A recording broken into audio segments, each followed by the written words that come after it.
All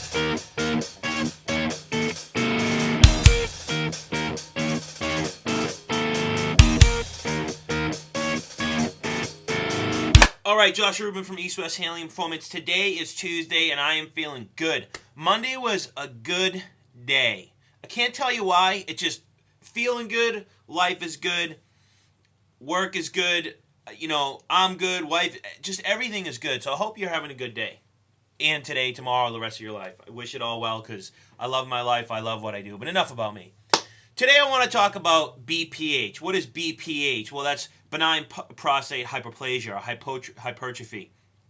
And increased PSA levels in your prostate, right? You can see the picture at the beginning where the prostate is, what it does, on and on and on. I'm not going to go into how many millions of Americans or men are actually, because this is obviously in men, are afflicted with this issue, and why as we get older, maybe I'm going to go into that into little, why men typically have this problem and why not when they're younger. But let's look at some of the symptoms of BPH. And this is from my point of view, from working with people, helping people. Yes, you can be helped.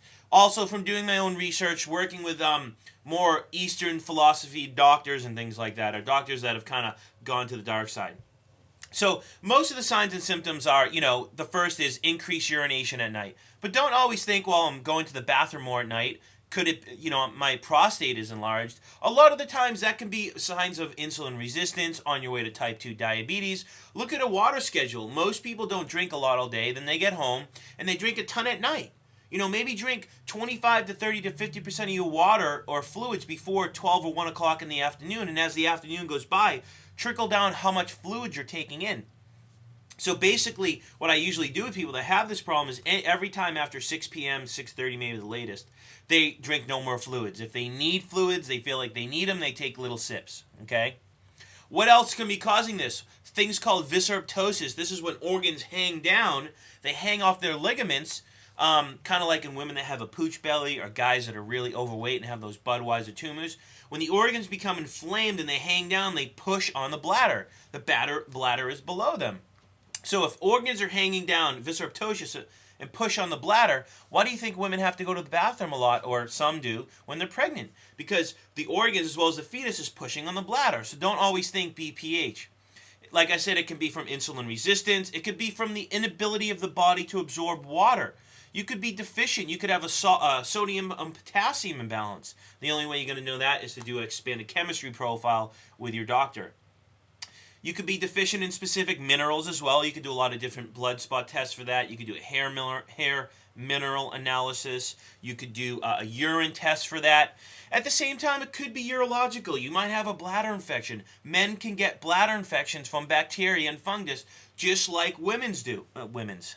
Just like women do. So don't always jump to conclusions. I'm peeing a lot at night and this is my problem. Think about all these causes. This is what holistic or functional medicine or health should be. It's looking at the person and why they are getting this irritation or causes of, increased urination at night and treating that and not just increased urination at night because there's many reasons as you can see, right? And of course there's many, many other, ways to get it. Another key one that's interesting is long-term ingestion of aspartame can actually increase the frequency of urination. I got that from the website www.doorway, that's dorway.com. So they showed that increased ingestion of aspartame over time can lead to increased urination. So don't always think BPH.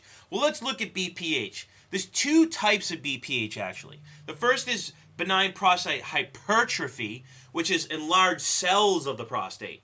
Okay, keep that in mind, enlarged cells. Or you can have BPH, benign prostate hyperplasia. So you have to find out which one you have. Hyperplasia is increased or enlargement of the prostate by increasing the number of cells in the gland. So the first hypertrophy is enlargement of the cells of the prostate. The prostate doesn't get bigger, it's just the cells. Hyperplasia is enlargement of the prostate by an increase in the number of cells in the actual gland itself. It's a small gland, okay? Now let's look at this. You have to find out which one you have. In the prostate, there's an enzyme called 5-alpha reductase. 5-alpha reductase, right? This is why many men take their specific medications because they want to inhibit 5-alpha reductase. So 5-alpha reductase converts testosterone into DHT.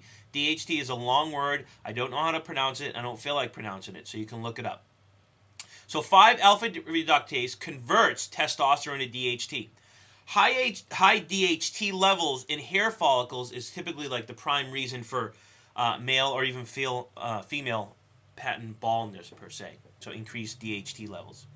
DHT stimulates cell proliferation in the prostate gland, which is enlargement, more than testosterone does. So that cell proliferation is increased by the DHT or that faulty conversion. What happens is this enlarges the prostate and narrows the urethral channel, leading to urination problems. So if you have that hyperplasia, right, what happens is 5-alpha reductase converts testosterone to DHT. This DHT causes cell proliferation, enlarges the prostate, and the urethra goes right through the prostate, so now you have trouble urinating. So that increased urination leads to going to the bathroom or feeling like you always have to go, but never being able to go because the prostate is enlarged and it's clamping down in your urethra that goes right through it, and it's causing urination problems. So as we age, or, men age, boys, whatever you want to talk about, because of plastic, because of our environment, because of plastic bottles, you name it, estrogen levels rise in men. And they actually rise over time nowadays because of pesticides, herbicides, you name it. All these plastics, more women are using rub-on, rub-on, bioidenticals, which are getting on their men or their husbands. And what happens is, as estrogen levels rise, and you can test this via saliva, not in the blood, because in saliva these hormones are available, so that's what you're testing. What happens is estrogen levels rise and testosterone and progesterone levels drop. So what happens with this? I'm going to read this from my blog. What happens with this? Well, what happens is weight gain, BPH, one or the other, balding, decreased libido, increased weight gain, secondary to the fat cells converting testosterone and androstenedione into estrogens, which stimulates prostate growth. Thus, the more fat you carry, the more estrogen you produce, because estrogen is produced and stored in fat cells, and the more you convert incorrectly.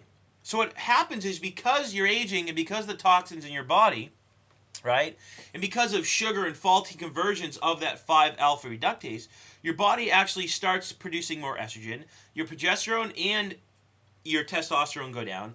The more weight you are, the more estrogen you produce. And what happens is, this estrogen causes more weight, and it causes you to continue to convert or have these faulty conversion pathways, which leads to a continually, all these symptoms I just mentioned, which is male andropause, and increased prostate.